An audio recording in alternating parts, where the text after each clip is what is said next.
Can you ever get to $1.2 million in CPF? Well, if you take 30 years of work with $1,200 a month, with 2.5% CPF OA interest, you will only build to $632,000.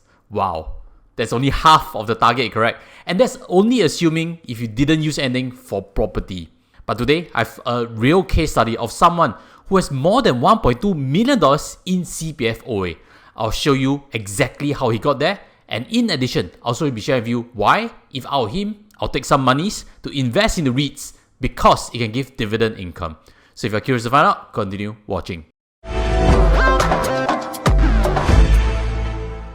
Hi guys, welcome back. Let me first show you mathematically it is possible. Just I show you for 30 years of income, you can't get to $1.2 million. But if you expand this for 10 more years and increase the per month amount, you can potentially reach this $1.2 million. Just $1,500 per month, and then for 40 years, the same 2.5% compounding, the final figure is $1.2 million plus. Doable, correct? And maybe you are contributing more to CPF OA than this example because the CPF annual limit has increased. So it is possible that someone watching today could reach $1.5 million even. But the hard part is this consistent number of years of work or contributions that needs to go there, and also everything compounded for the long term. That is actually my key goal today, to show you possibilities, to show you the power of long-term compounding. And all this is made possible because my private client has actually kindly shared his numbers as a case study for us. And without further ado, let me share with you part of his actual CPF statement. What do we see over here? $1.282 million in CPF OA, correct? Wow, if you haven't seen big numbers before, it is an eye-opener, and hopefully you can learn something today.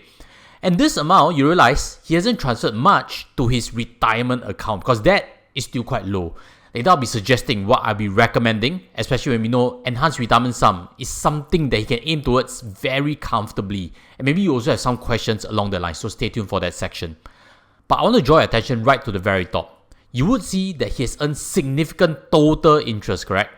You sum up everything in this green box over here, it is almost $45,000. $45,000 of passive income from CPF interest. That's someone else's annual income already. And really, this whole exercise is to open up the mind and see that through diligent compounding, big sums can bring big passive income. But there's also other lessons we can see from this CPF statement.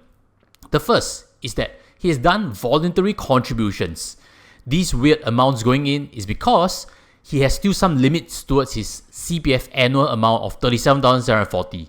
So he just used cash to pump inside CPF for interest. Of course, this cash does not attract any tax relief, but there are other parts that gives him tax relief, such as this $4,000 into MediSave and this $4,000 into his retirement account. If you're above the age of 55, this section definitely applies to you, so listen up for it. He seems very well versed, and these contributions are reflecting in his tax relief when we pull up his income tax statement. We can also see that he has topped up SRS, and these are very powerful reliefs already because once you're above the age of 60, you realize that your CPF contribution really drops, correct? The employer part of it with tax relief. So all these tax relief hacks all will be very beneficial, especially if you're high income and above the age of 60. So congrats to him. He understands CPF well. He's built a very strong CPF nest egg. But I also worry for him. There are so many instances of retirees getting scammed $1 million. This is one example. Someone who found a fake friend on Facebook and lost $1 million in a couple of weeks. Another example, someone who got scammed by some impersonation and then lost also $1 million. So once we have full retirement sum in our CPF, above the age of 55 of course, everything in our OA becomes liquid. Although right now there is a $2,000 withdrawal default limit, sometimes in a panic state of mind, you are still able to reauthorize and draw larger sums of monies. So I think when we go to older age, we need to prevent this kind of mistakes. Our mental ability is different already. We might not be as sharp and we might be very emotional and stuff. We don't know. So it's best also to lock up some monies where it can never be touched, and CPF OA may not be the best idea for it. Why not again then move some from OA to RA? I've always shared on this channel, different strokes for different folks. For his case, he has more than enough in OA, correct? The best part about putting monies to RA is that it's locked up. Everything will go to a CPF Life. And this amount he has in RA, there is still at least another 200,000 he can bump in towards the enhanced retirement sum. So I've actually suggested that for him. If you're in a similar situation, consider it as part of your first steps before doing any investments. Because CPF Life is just a very stable foundation, locks up their money and gives you like a guaranteed $3,000, for example, if you top up to this enhanced retirement sum. Then once you have done so, start thinking about investing, which is the second part of our video today. But on a side note also, I've seen before questions or confusion from viewers like you. Like, hey, Josh, I should keep some in CPF OA, correct? Because there's extra interest. Well, that's actually a misconception because CPF interest, the extra percentage, especially above the age of 55, is 2% more. It is applied across all accounts. In fact, if you have 75,500 in your MediSave, you're already assured of that extra interest. So your OA need not be kept there if you don't want. So ideas again. Josh, if I am very conservative, what can I look towards? How about a bond idea whereby I maintain flexibility to sell rather than pay to CPF Life through my retirement account? Maybe that is okay, but let me put an example to discuss. This over here is just one example, not investment advice. A bond issued by Q&M.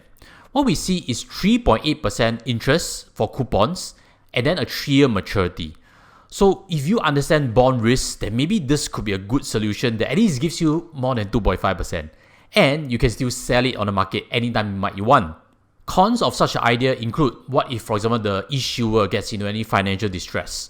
So again, you must make sure that you are familiar with bond investments, and if you're not sure, diversify it versus one issue. So hopefully I've clarified that, and it flows to the next part of this discussion, which is where I prefer to, which is investing into REITs. The power of REITs, very simple. You're owning real estate through something listed on the exchange, which means you can sell anytime also.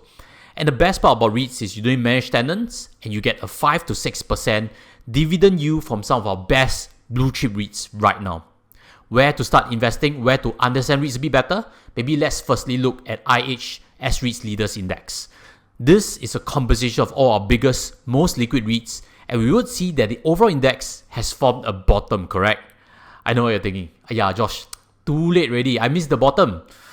Hold that for a while because if I flash up the 5-year chart, it's quite easy to see the REITs are still arguably cheap. 25% off its peak right now.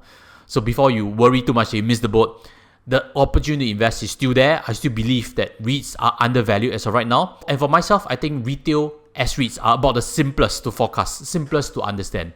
Simply because we've all been to our malls, correct? Plaza Singapura, owned by CICT. Hougang Mall, owned by Fraser Sandboy Trust. Vivo City, owned by Mapletree Peninsula Commercial Trust. These biggest REITs, these biggest malls, all very familiar, all very easy to understand. And if we want to find a quick summary, I have something for you over here. Who is our biggest retail REITs? They can be seen in this screenshot, and their dividend yield, you realize, can be found also over here. You can even see their price to book ratio, which suggests whether they are trading above, which means it's possibly it's expensive, or it's below. But do take note also, those who are below come distressed because for a reason. CICT is arguably slightly expensive right now, but it's also one of our best blue chip REITs. And with that, I can give a quick update on what's going on in CICT. CICT's cost of debt has dropped recently. Good news if you're a shareholder. And they have recently bought 55% of Capital Spring Tower. So there's potential future dividend growth from that acquisition. I own very little bit of CICT. I own slightly more of MPACT, Mapletree Peninsula Commercial Trust, underlined in green. We can also see that they've updated. Latest rental revisions are positive, especially of Vivo City, and they've sold away 2 of their Japanese offices.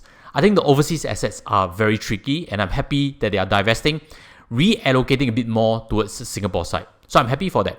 I still own a little bit of MPACT, but I have a bit more of Fraser Sandboy Trust. Now, I'm happy to report also that they are seeing stronger shopper traffic, better tenant sales. Hougang Mall, which is what I mentioned just now, is undergoing an enhancement, and by next year, it should be up and producing more income. If you're a fan of either of these REITs listed over here, take a look at some of the updates. Leave in the comment sections if you have questions. And as always, if you'd like to find out more about Fraser Sandboy Trust, which is possibly my biggest retail S-REIT on hand, check out this previous video. I have a full tutorial why I bought more recently. Hopefully today's discussion has been useful. Smash the like button as always, and I'll see you there.